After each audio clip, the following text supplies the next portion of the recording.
जय सिया राम। देखिए, भक्ति कहते किसे हैं?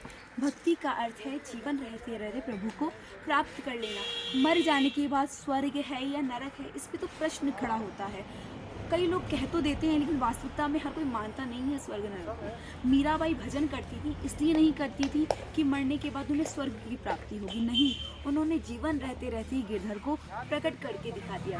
गोपाल भट्ट स्वामी जी माला जपते हैं, सुमिरन करते हैं तो राधा रमण जो लाल उनके आंगन में खेला। तुम्हारा भक्ति का अर्थ क्या है? भक्ति का अर्थ है प्रभु को जीवन रहते रहते प्राप्त कर लेना। कोई कहता है कि जो प्रभु को प्राप्त करता है वो तो पागल हो जाता है, बावड़ा हो जाता है। पागल नहीं होता, वास्तविकता में वही समझदार और सयाना होता है। लेकिन समस्या क्या है? पागल हुए हैं हम, लेकिन पागलों की इतनी तादाद है कि एक समझदार हमें पागल लगता है और जो पागल है वो समझदार लगते हैं। कैसे?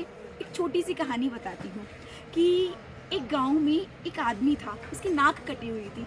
अब सब उसे नकटा नकटा कहते हैं, नकटा आ गया, नकटा आ गया, नकटा आ गया। उससे बड़ा गुस्सा आया, उसने अपने दोस्त को बुलाया। वो कहता था कि नकटा आ गया, नकटा आ गया। तो वो कहता है कि पता है मेरी नाक कैसे कटी है? उसने कहा नहीं पता।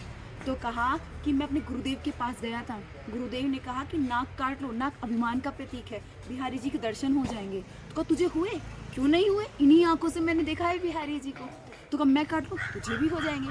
तब उसे इतना विश्वास दिलाया कि उस पड़ोसी ने भी नाक काट ली। अब उसने जैसे ही नाक काटी तो कहता मुझे तो नहीं हो रहे। तो कहा मुझे भी नहीं हुए थे, ऐसे ही मेरी नाक कटी थी, मैंने तेरी काट दी।